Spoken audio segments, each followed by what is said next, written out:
Welcome back to another episode of 40 Facts About the 40k Universe. I am your host, Gershwan, and you are watching One Mind Syndicate. Today we continue our talk about the Chaos Gods with the last god, the fourth god, Slaanesh. So let's get into 40 Facts About Slaanesh.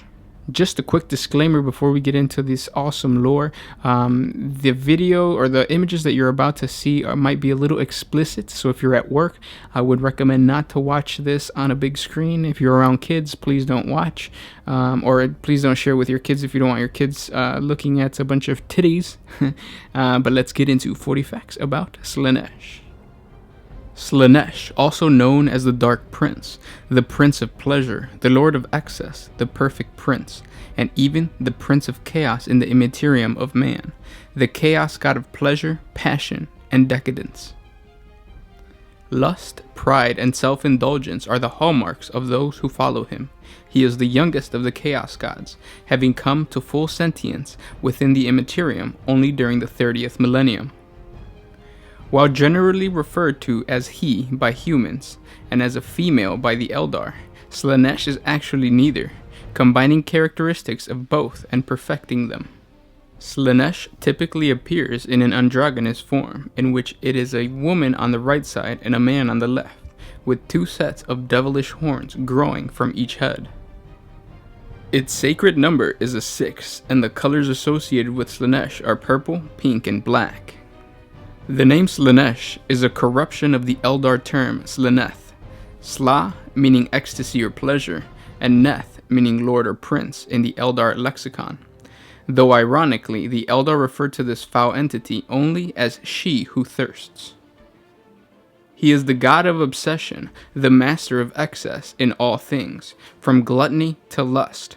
Wherever mortals are ruled by their own unquenched desire, the Dark Prince of Chaos is there in the shadows, whispering, tempting, and feasting on the banquet of souls.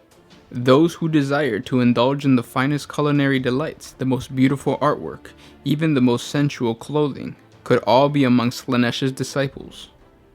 Slaanesh is also the god of perfection, the singer striving for the most beautiful song, or the warrior who seeks the perfect fighting technique. Both could be devotees of Slaanesh. Slaanesh was given life by the immorality and hubris of the ancient Eldar Empire. As their empire reached its zenith, the Eldar became lost in their own descent. To learn more about the fall, please check out our 40 facts about the Dark Eldar or the Eldar. You could even check out the 40 facts about the Harlequins. Slaanesh's birth swallowed hundreds of worlds at the heart of the Eldar Empire, in what is now the Imperium's Segmentum Obscurus, killing billions of Eldar in a single instance and devouring a great section of the galaxy in the process.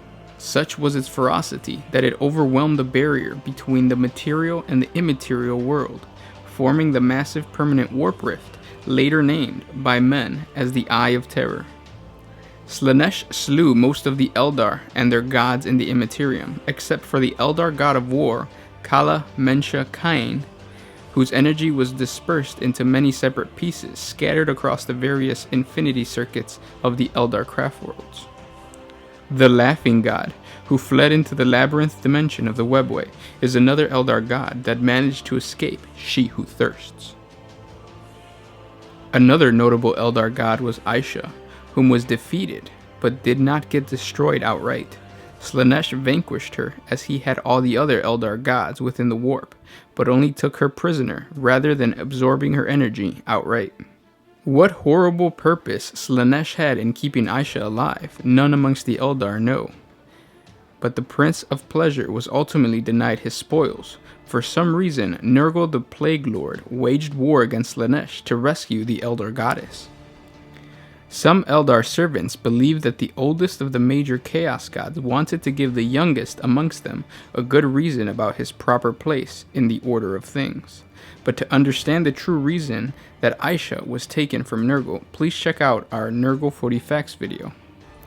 Most of the Eldar survivors that remain have become sworn enemies of the Dark Prince, and yet a few of them have formed isolated cabals that still behave as their ancestors did, perversely following the downward spiral of excess.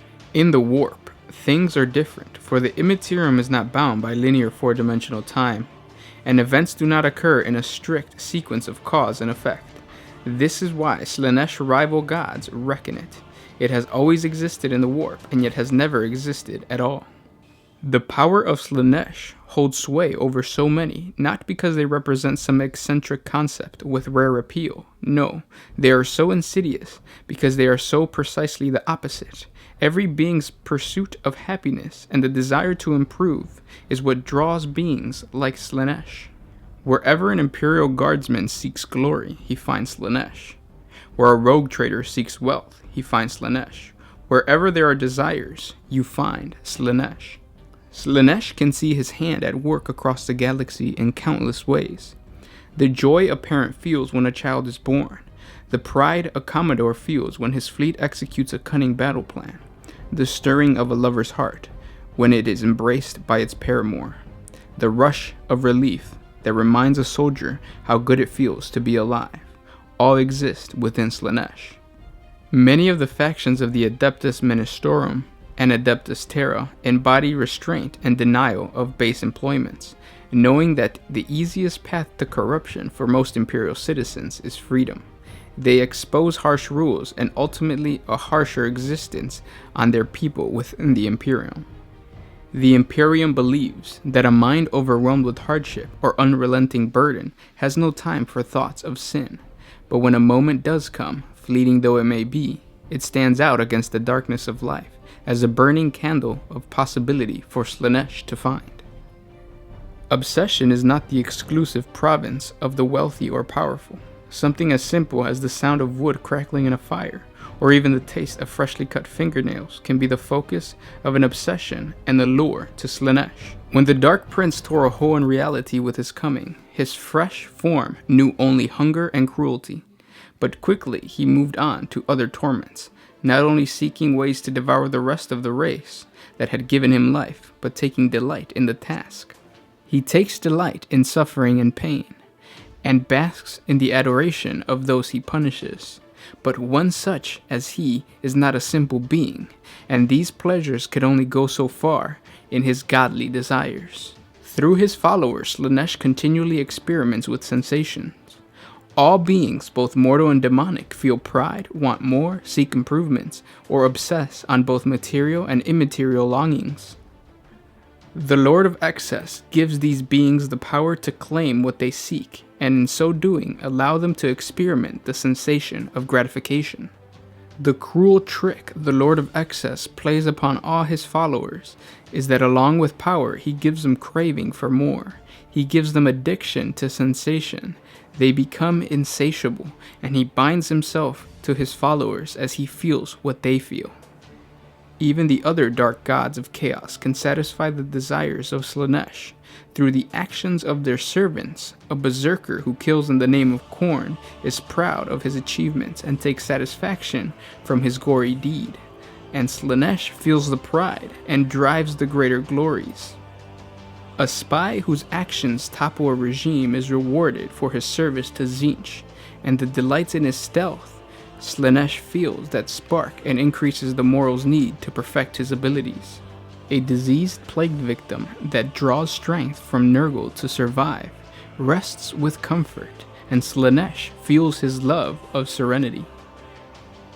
Across the galaxy, billions of souls give themselves over to Slaanesh through corrupt acts of devotion, but it takes extreme acts of deprivation and sin to call the attention of the Lord of Delicious Torment.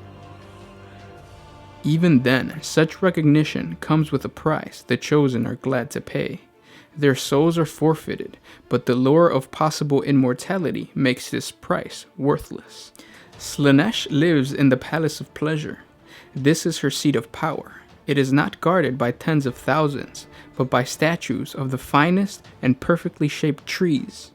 These statues might be the final forms of those who succumb to the disarming allure of Slaanesh. If so, their faces would bear an absolute joy. These statues would capture forever the perfect moment of grace that one would surely feel in the presence of perfection. Not one soul has entered upon the grounds of the Palace of Pleasure and returned to tell the tale. Some whisper that the palace is a single, humble dwelling, making the appearance of the Lord of Obsession even more grand in comparison. Others say it is the most majestic structure ever conceived, stretching for miles in every direction, including upward. It is unknown whether the palace is inhabited by Slaanesh alone, or it may be filled with life, a den of intrigue where decadence unrivaled is played out eternally. And those were 40 facts about the Chaos God Slaanesh. I hope you guys enjoyed this video. I hope your painting is going well if you're painting, and if you're not, thank you for listening. Now, I need you guys to do me a huge favor. Please comment down below and tell me what first founding chapter of Space Marines you guys would like to hear about next. We're going to make a Space Marine lore video, and the one with the most tallies, the Legion with the most tallies, is going to get a lore video next. So please comment down below. Thank you so much for watching, and this was Gershwin with One Mind Syndicate, signing out.